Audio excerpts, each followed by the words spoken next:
زکوٰۃ کا یہ خالق کائنات نے جو ہمیں نصاب اور کنسیپٹ اور نظریہ دیا، یہ دینے کا مقصد یہ ہے کہ یوں سمجھو کہ خروج کے لیے چھوٹا سا سوراخ لگا ہوا ہے، ایک جو ہے ندی کنارے، ایک جو ہے چوٹ اور تالاب کے کنارے، کہ بس وہاں سے تھوڑا تھوڑا جو ہے وہ مال جو ہے وہ نکلتا رہے۔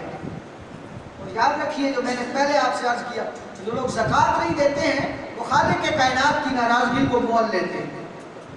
آؤ تمہیں ایک زکوٰۃ نہ ادا کرنے والے بندے کا واقعہ سناتا ہوں۔ یہ دور ہے حضرت موسیٰ کا۔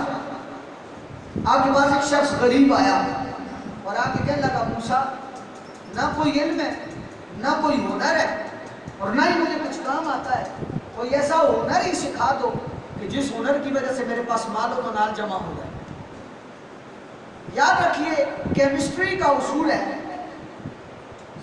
علم کیمیا یہ کہتا ہے کہ بندہ دھاتوں کو ملا کر سب کچھ بنا سکتا ہے، لیکن سونا نہیں بنا سکتا۔ کیا نہیں بنا سکتا؟ سونا نہیں بن سکتا۔ فرض کیجیے، سادی سی مثال ہے، پانی میں ہائیڈروجن کے 2 مالیکیول ملائیے آکسیجن کا ایک، تو کیا بن گیا؟ پانی۔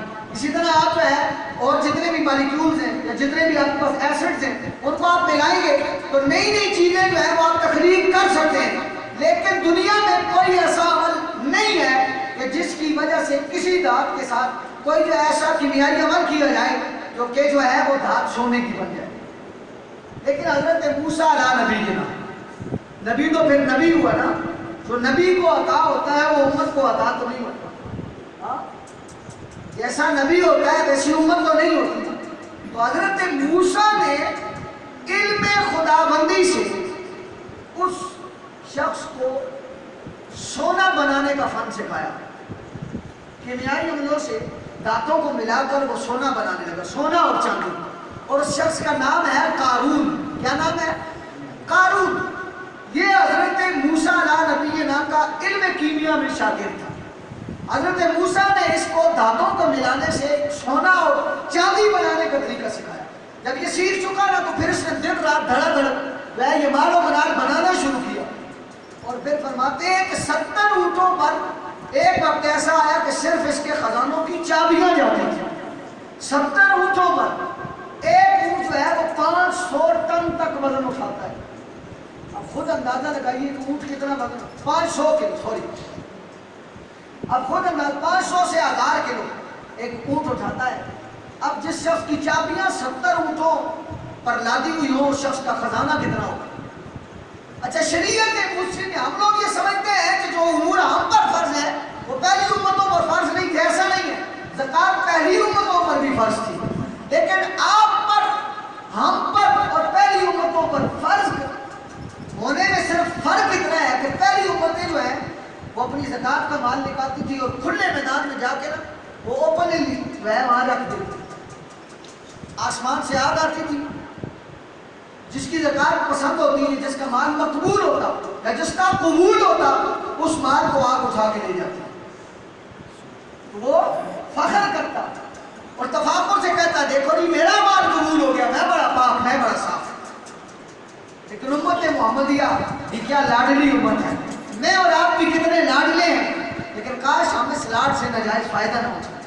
ہم کتنے لاڈلے ہیں کہ رب نے ہمارے بچ جانے والے کی جن کا مال قبول نہیں ہے، خالق کائنات نے ان کی آبروریزی بھی قبول نہ فرمائی۔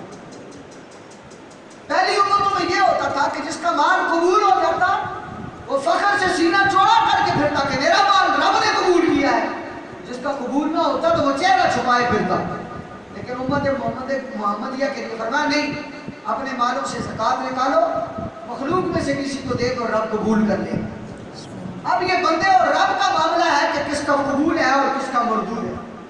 تو کتنا کریم رب ہے، کتنا رحیم رب ہے۔ تو یہ جو قارون تھا، شریعت موسوی میں جب ادائے زکوٰۃ کا حکم آیا تو حضرت موسیٰ قارون کے پاس گئے۔ پہلے تو اس نے ماتھے پہ شکن ڈالی، جی مال میرا ہے، میں بھلا کس کو زکوٰۃ دوں؟ آپ اگر کہتے ہیں رب کی راہ میں دو تو یہ مال رب ہی نے تو دیا ہے۔ جس کنسیپٹ از رانگ کہ ایک بندہ کسی کو کروڑوں روپے کا مالک ہو، اس میں سے لاکھ کسی کو دے دے، کچھ عرصے بعد آپ اس کو کہیں گے 2.5% نکال کے پھر مڑ کے راجہ صاحب کو دے دو، پھر مڑ کے چودھری صاحب کو دے دو، پھر مڑ کے قریشی صاحب کو دے دو، یہ تو بات عقل میں نہیں آتی۔